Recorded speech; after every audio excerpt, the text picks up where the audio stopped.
तुम मुझे खून दो और मैं तुम्हें आज़ादी दूंगा। सुभाष चंद्र बोस। दोस्तों, आज पराक्रम दिवस मनाया जा रहा है। 2021 से प्रत्येक वर्ष 23 जनवरी को पराक्रम दिवस प्रधानमंत्री महोदय के द्वारा मनाने की घोषणा की गई थी। दोस्तों, ओज, तेज, शौर्य और पराक्रम की प्रतिमूर्ति बोस ने देशवासियों से जो निवेदन और संकल्प किया था उसे पूरा भी किया है। दुर्भाग्य से वे आज़ाद देश की पहली किरण को नहीं देख पाए, लेकिन उन्होंने आज़ादी में एक अहम भूमिका निभाई थी। दोस्तों, वर्ष 2021 से सुभाष चंद्र बोस की जयंती 23 जनवरी को पराक्रम दिवस के तौर पर मनाया जा रहा है। उन्होंने भारतीयों को स्वतंत्रता आंदोलन में अपने नारे से प्रेरित किया था और देश की स्वतंत्रता से बड़ा योगदान दिया था। दोस्तों, अगर हम बात करें सुभाष चंद्र बोस की, तो सुभाष चंद्र बोस सम्मान दिया जाता है इनके सम्मान में। इस वर्ष प्रधानमंत्री ने नई दिल्ली में इंडिया गेट पर नेताजी सुभाष चंद्र बोस की 28 फीट ऊंची प्रतिमा का अनावरण किया है, जो स्वतंत्रता संग्राम में नेताजी के अविस्मरणीय योगदान के प्रति देश की श्रद्धांजलि है। यह प्रतिमा ग्रेनाइट से बनी है और इसका जो वजन है वो 65 मेट्रिक टन है। 65 मेट्रिक टन की इनकी प्रतिमा इंडिया गेट के सामने जो है स्थापित की गई है। वहाँ पे प्रधानमंत्री जी ने इसका अनावरण किया है। इस प्रतिमा को प्रसिद्ध मूर्तिकार अरुण योगी राज ने बनाया है। अरुण योगी राज ने इस प्रतिमा को बनाया है।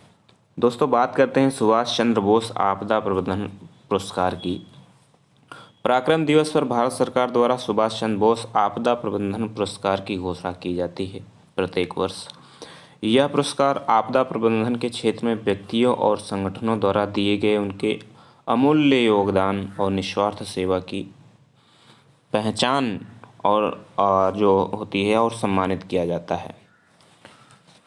इसके साथ ही आपको बता दें दोस्तों, इस पुरस्कार में 51 लाख रुपए नगद दिए जाते हैं और एक प्रमाण पत्र दिया जाता है। यदि संस्थागत प्रमाण पत्र और व्यक्तिगत लाख जो हैं 5 लाख रुपए दिए जाते हैं संस्थागत प्रमाण पत्र, और एक प्रमाण पत्र दिया जाता है व्यक्तिगत रूप में।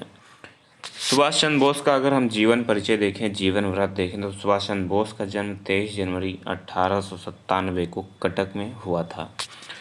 वर्ष 1919 में बोस ने भारतीय सिविल सेवा यानी कि ICS परीक्षा पास की थी। हालांकि कुछ समय बाद उन्होंने अपने पद से इस्तीफा दे दिया। वे स्वामी विवेकानंद के विचारों से बहुत प्रभावित थे। स्वामी विवेकानंद को वे अपना आध्यात्मिक गुरु भी मानते थे। बोस के अगर राजनीतिक गुरु की बात करें तो वो अपना राजनीतिक गुरु चित्तरंजन दास को मानते थे।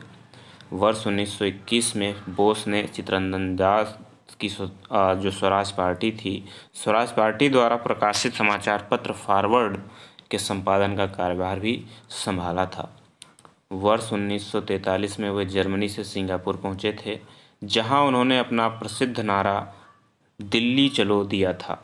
दिल्ली चलो दिया था प्रसिद्ध नारा उन्होंने सिंगापुर में दिया था 1943 में। 21 अक्टूबर 1943 को बोस ने आज़ाद हिंद सरकार तथा भारतीय राष्ट्रीय सेना के गठन की घोषणा की थी। उनकी लोकप्रियता नेताजी के नाम से प्रसिद्ध थी, यानी उनका जो विशेषण नाम था वो नेताजी भी था। उनको कुछ लोग नेताजी के नाम से भी जानते थे। 18 अगस्त 1945 को ताइवान में एक हवाई दुर्घटना में बोस की रहस्यमयी मृत्यु हो गई थी। तो इस तरीके से सुभाष चंद्र बोस हम भारतीयों के दिलों में हमेशा जिंदा हैं, क्योंकि उन्होंने हमारी स्वतंत्रता के लिए एक अहम भूमिका निभाई थी और आगे बढ़कर उन्होंने बढ़ चढ़ कर योगदान दिया था। लेकिन हम लोगों की या नेताजी की एक अधूरी ख्वाहिश जो है पूरी नहीं हो पाई, क्योंकि उन्होंने जब ये देश आज़ाद हुआ तो उस समय वो आज़ाद देश की पहली किरण को नहीं देख पाए थे। दोस्तों, अगर ये ऑडियो अच्छा लगा हो तो इसे लाइक, शेयर, सब्सक्राइब जरूर करना। धन्यवाद।